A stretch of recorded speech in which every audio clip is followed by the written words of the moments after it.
Final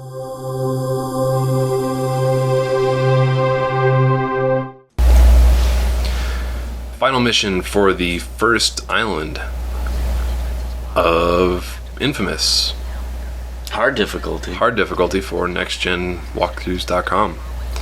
So you start off the mission, you have to kind of infiltrate this base and get to a lever that's above the base to open up the door to travel through the sewers to go to the next island. There's a shitload of guys in the base. Lots and lots of dudes. Big ass sausage fest. So there's a bunch of guys on turrets and shit too, so you gotta kind of watch out for them.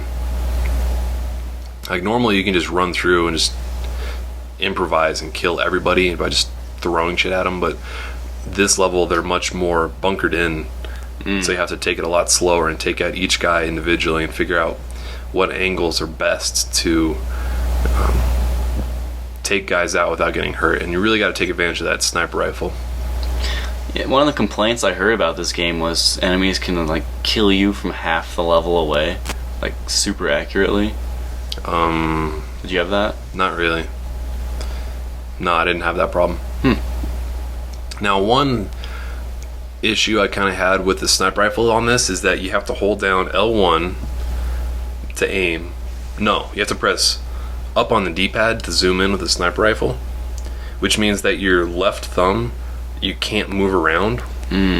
So, but you can still aim with the right thumbstick. So it makes it like Resident Evil, kind of. Well, no, because I found myself doing this weird like claw grip by using my left pointer finger and holding down the up button on the D-pad, and then still being able to move around and sidestep and like inch around a corner while zoomed in slow motion, and then still aiming with the right thumb on the thumbstick, and then firing with the R1 button. So I hate when like it could have used a little bit better button design for some of the skills, but I think that's the only one that I can really think of that didn't do a good job.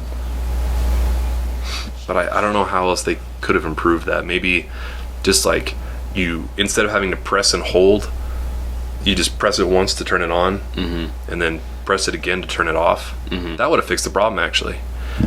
But they didn't do that, so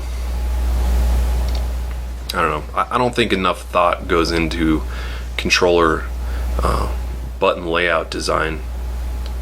Yeah. And Killzone 2 is an obvious example of that. I'll take any opportunity I can from now until they come out with keyboard and mouse support for the game to make fun of the controls in Killzone 2. Why doesn't every PlayStation 3 game have keyboard and mouse support? I don't know. Don't look at me. They have like it's frustrating because I would Would you use it on this? This, I don't know. Every other shooter, absolutely. Like some games are designed really well to work with a controller. Like this, probably not. It works pretty well, other than that one gripe I have with having to make a weird claw to snipe in. But other than that, this game works pretty well. And like something like God of War, I probably wouldn't. But Call of Duty, absolutely. Killzone, any shooter, absolutely. Well, what if it meant you couldn't play with console players? Or controller players? That's fine. I don't care. So you'd like give up? Because I imagine the majority of players. Well, on Unreal Tournament 3, you can, if you make a custom game, you can add a filter so that you can only play with people so that you can only play with people that are using the same control scheme as you. So controller people aren't playing against. Right, but what about ranked? Ranked? I don't know. Is there ranked? I didn't play enough of that game to find out if there is a ranked system for it. Well, you'd imagine in Call of Duty you would just tear it up with absolutely right. But like the thing is, if you're actually into that competitive scene anyway, you're not going to be really using the ranked system a lot. You're going to be doing online tournaments, like game battles and MLG and all that shit, where I imagine they're going to let you do whatever you want to make the game as competitive as possible. Yeah. Which means removing all handicaps, which means allowing keyboard and mouse support. So I can imagine it being practically a requirement. So what are you doing here?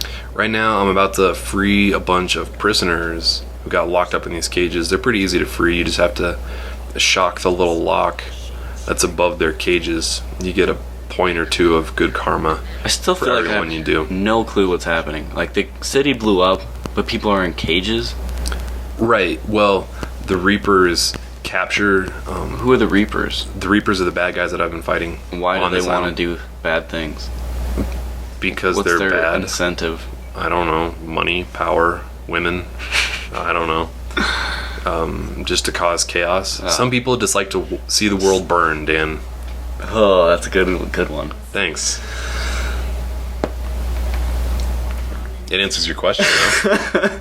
So no, there's no reason. I'm not really sure. They're just evil to be evil. So now we're about to jump down and have the first boss fight of the game. So I take it there's 3 boss fights? 3 islands? Maybe. I'm not really sure. I don't remember exactly. Get dressed. Yeah, this girl has like a sexual obsession with you. That sounds good. No, it's not as fun as it would sound. Even when you're playing evil and you like help her out, she's still a psycho and you never get any. So it doesn't really work to your advantage. After you jump in, she kind of jumps up on you and she tries to like kill you or something. And Just want to make out, dude. like the first couple times I played through this game, I couldn't get that first quick time event. Like I couldn't do it fast enough, but I did get it here, so it can be done. Now this boss fight, it's not super hard. There's enough electricity around the whole area that you can recharge your health if you're low. Now this might not have been clear because it took me a while to figure this out. When you are low on health, even though it's kind of like Gears of War where you don't have a health bar, you just have to regenerate health and wait a second, you can recharge your health by draining electricity. But that bar on the top isn't a measure of your health, but you also fill it up by getting electricity. So after you shoot her enough times, you have to jump over to her and keep tapping X fast enough and use the thumbstick to kind of like pull your hand back and stab her.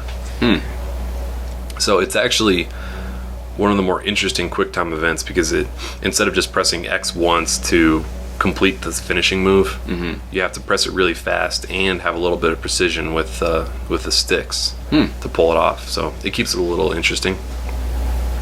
Now while you're fighting this boss, just keep running around, shooting all the things, all the invisible specters, I guess, that appear out of the water. There's some like weird tentacle things in the water that spit explosives at you. Gotta have your tentacles. Gotta have the tentacles. Every game, it's a requirement. Exploding red barrels and tentacles.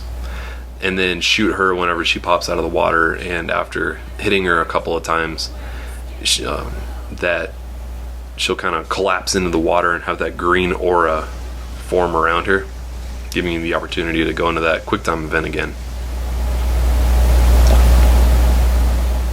Woo! Yeah, almost died there. So I'm jumping over to the electricity thing to give it a little drain. You like the juice? Yes, indeed.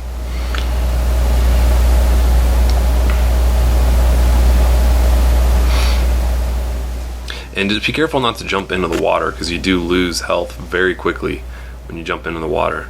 Though you can usually jump in and out fast enough if you're jumping across the lake in the middle to get to her without seriously hurting yourself. Crazy bitch. So, rule of 3. You do it 3 times. Third time is a charm. Third time's the charm. And she will be yours. Oh yes. She will be yours. Did I talk about before how you can actually switch which shoulder you aim over? Yeah, I think so. I did. I think you complimented it.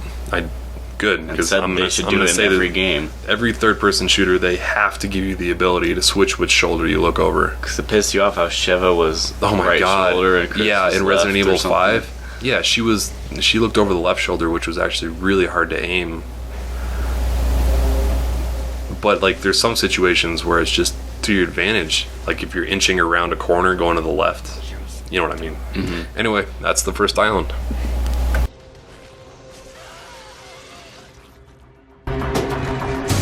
You'll never control it, Cole. Look at me. Look at what it's done.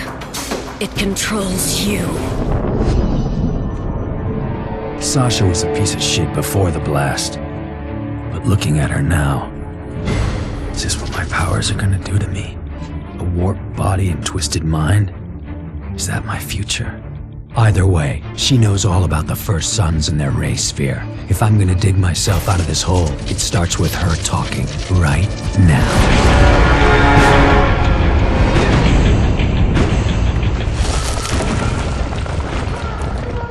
They came in fast. Smoke everywhere. Sasha got pulled out. Whoever they were pros, trained for this kind of thing. There was no time to think. Water was pouring in and the place was falling apart. With no way back, I went forward into the slums of the Warren.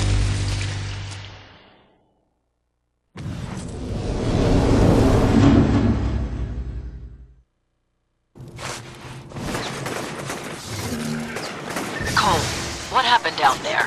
Is Sasha dead? I wish. Beat the living hell out of her. But some guys in masks came and grabbed her, brought the whole tunnel down. It was probably the First Sons. If we're lucky, they'll take care of her for us. Yeah, that'd be swell.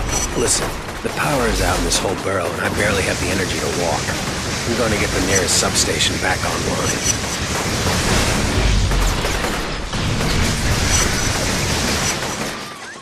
Zeke, pick up. Hey, brother. Where the hell you been? It's a long story. Wanted to let you know I'm over in the Warren. The Warren? Damn, man. That place was Nightmare Central before the blast. Hate to see what it's like now. Hasn't gotten any better, that's for sure. I'll give you a call when I figure out how I'm gonna get back home. Keep your nose to the wind, man.